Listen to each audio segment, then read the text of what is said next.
tere, head sõbrad! Eestis on üks ilus ettevõtmine ja üks tore seltskond, kes toetub väga palju oma töös vabatahtlikele. See ettevõtmine või programm kannab nime Vapruse helmed. Vapruse helmed ongi onkoloogiliste haigustega laste raviteel nende vapruse toetamiseks, sest neil on palju erinevaid protseduure. Iga protseduuri eest koguneb siis lapse keesse üks kindel helmes, kindlat värvi, kindla kujuga ja kindla suurusega. Ja see helmekee, mis te siin näete, on minu poja Sandri helmekee ja selle ta sai 2,5 kuu ravi jooksul Saksamaal. See on tegelikult see, kust kõik sai siis alguse. Et ta tahtis, et kui ta tagasi Eestisse läheb, et need lapsed, kes temaga koos haiglas on, saaksid ka helmeid. Ja tähendavad kõik need erinevaid asju, nagu näiteks keemiaravi või ülekanded või psühholoog, füsioteraapia ja nii edasi ja nii edasi. Sandri kee on siin, aga Sandrit enam kahjuks ei ole. Ei ole.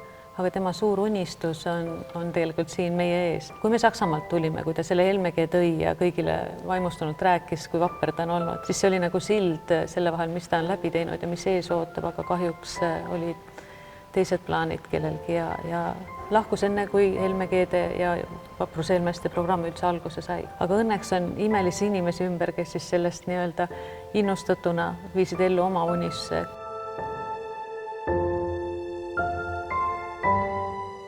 Nii, ja nüüd on nii, et vabatahtlikud saavad käia teie juures igakuiselt meisterdamas.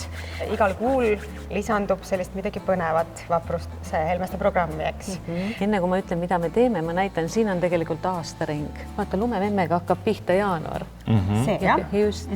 Ja siis tuleb seal üks süda ja kukkel. See on teatri Märts.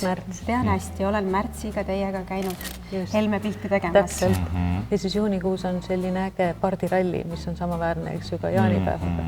Siis tuleb juulikuu Sandri sünnipäevakuu, kus on lepatriinad, väga olulised. Need on siis need sellised helmed, mis on kogu aeg olemas, eks? Need on, jah. Need on nagu aastaringi helmed. Just, aga need, mida meie teiega hakkame nüüd proovima, on need helmed, mida laps saab kogu aeg haiglas endale valida nende protseduuride eest, eks ju. Hakkame siis vaikselt pihta. Kui see füsioteraapia juba siia niimoodi mõnusalt potsatas, ma arvan, hakkamegi oranži. See on füsioteraapia helmes, oranž. Siin on selline materjal, mis tulebki käsitsi valmis teha. Need ei ole sellised asjad, mida te tellite kuskilt. Need on kõik ise käsitsi Eesti inimeste poolt tehtud. Just, me sellest tarkusest pihta, et alguses on vaja teda soojaks mudida. Kogu see mudimine ja hiljem ka selline see ilusa kujundi tegemine, tegelikult sa saad kogu aeg neid häid soove siia sisse mõelda, eks ju. Olen näinud vahest, kui mõni väike laps õhkab siia sisse ja sosistab, et siia saab kõik need head soovid kaasa panna. Ja kui sulle tundub, et see savi hakkab juba pehmeks minema, siis hakka tegema temast palli. Vaata, täitsa iseenesest tuli siia üks valge süda. Te ei planeerinud seda on ju. Toreda südame ja valge süda, ma ei tea, kust ta siit täpselt tuli. Aga on siin peal. Ja nüüd ma pean kuidagi niimoodi voolima, et see ära ei kaoks. Tikuga nüüd hakata vaikselt nagu kruvima seda auku. Mul on nüüd niimoodi, et ta nagu ei saanud päris nagu palju. Aga ma ikkagi tegin seda kõike sellise kujuga seetõttu, et see süda siin alles jääks mingil kujul. Ja mul on selline tunne, et mul on see õnnestunud. Siin on endiselt väike süda. Siis võib need valmis helmed panna niimoodi ükse kõrval ühe puutiku peale ja need lähevad ahju. Ja siis nad tulevad sealt välja täpselt samasugustena, nagu nad praegu on, aga kõva. Aga kõvad, jah. Et lapsed saavad nad ilusti oma helmekee eesse lükkida.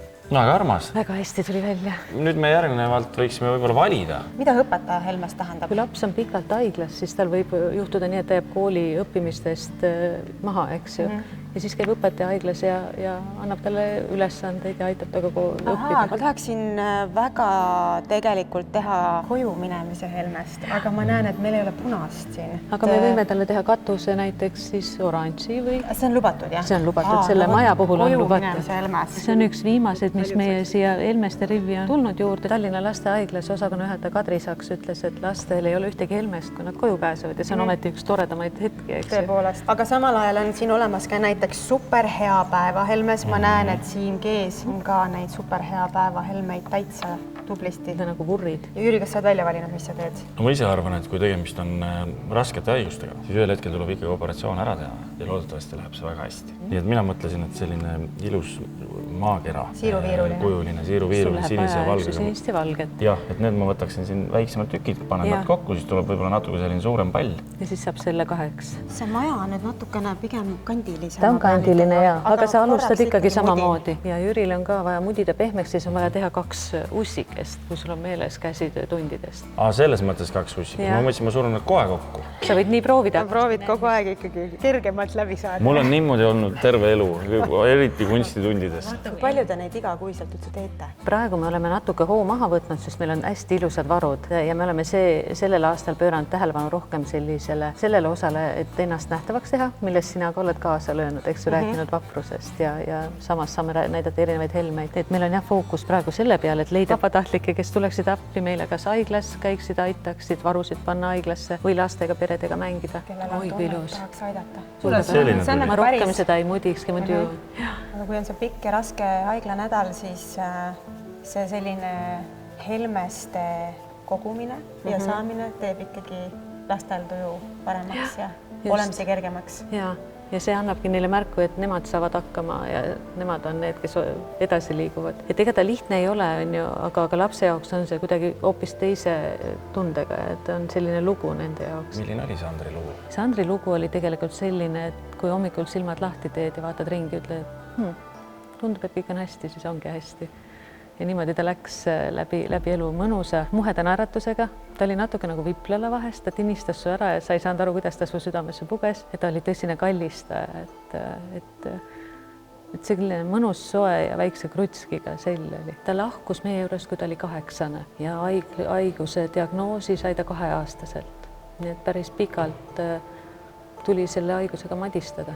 Aga nüüd on tore, et tema tõttu Eestis saavad ka paljud lapsed seda rõõmu, mida nad Helmes pakuvad. Meil on tegelikult ongi Helme programmis on 2 tähelast, nagu me ütleme, on Sander ja siis on Pilleriin, sest Pilleriin oli esimene laps, kes siis selle esimese Helmegi teha sai koos oma emaga, aga tema on ka Sandriga koos nüüd siis seal teisel pool pilvi.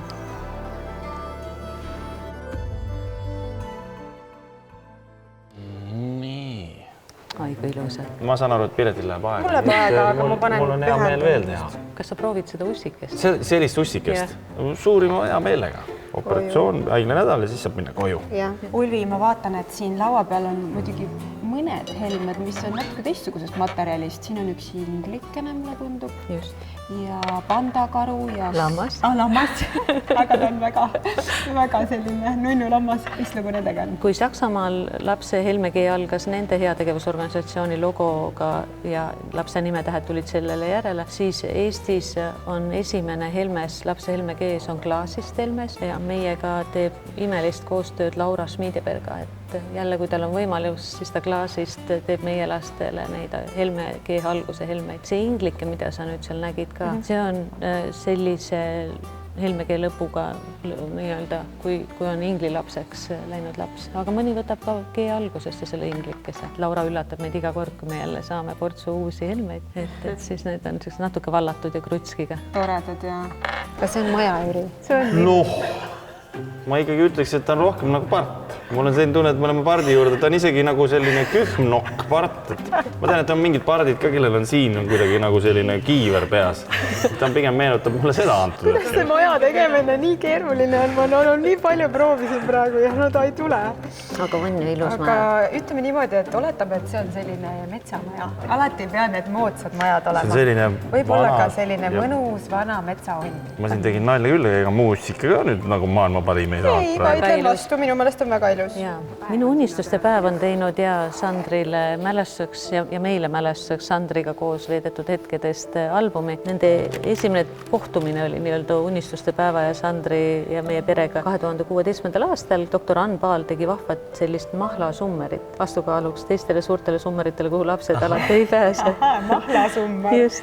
Ja seal oli vaja joonistada enda unistust ja Sander joonistas matkaautoga sõitmist, smuutide valmistamist ja golfi mängimist ja ta võitis siis seekord selle unistuste päeva võistluse ja siis tehti meist erinevaid pilte mälestuseks sellest päevast ja siin on unistuste päeva siis tegevjuht, kes siis just tutvustab Sandri seda unistust ja saime endale kaaslaseks ühe vahva vabatahtliku Marise, kes siis hakkaski seda unistust nii-öelda Sandri jaoks kokku panema. Siin on paar tantsu vahepeal Elsaga ja üks unistus, golfi mängimine. Siis Sandril on siin, kuidas ta treenerit kuulas ja kuidas ta seda platsi või väljakut järjest läbis ja suurõde ja vend olid ka kaasas. Nii et oli hästi vahva päev ja sellele järgnes kohe smuuti õpetused. Kõikvõimalikud toorained olid lauale valmis pandud seal golfiväljaku kõrval kohvikus ja siis ta sai testida ja proovida, et mis millega sobib ja mis kummaliselt niisuguseks olluseks muutub, kui ei ole õiged vahendid kokku pandud.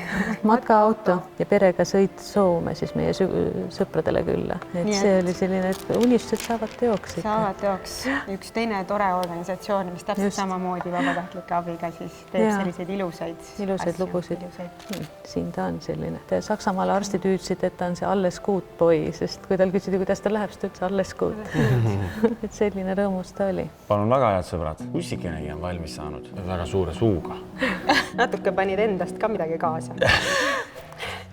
Piret, kas sina ei kommenteeri muusika? See on väga ilus ussike, ma tegelikult juba valisin endale järgmist helmekest välja, aga see on tõesti ilus ussike ja ma arvan, et see teeb kellegi väga ilusaks. Ma väga loodan. Meie jääme nüüd neid kujundeid veel edasi tegema, aga teile ka siis mõtteainet, et kui tahaks vabatahtlikuna vapruse helmeste tegemistesse ja mitte ainult voolimisse, vaid ka teistesse tegemistesse panustada, siis teil on see võimalus, andke endast märku ja minge tehke head. Ulvi, suur aitäh. Aitäh, kutsusite. Aga ma arvan, ma teen ühe valge ka veel. Ma teen siit ühe kateetri. Võtad vähe lihtsamalt teed, aga leid peab ka ära tegema. Peab. Vaata, võta plaastrit eemaldama.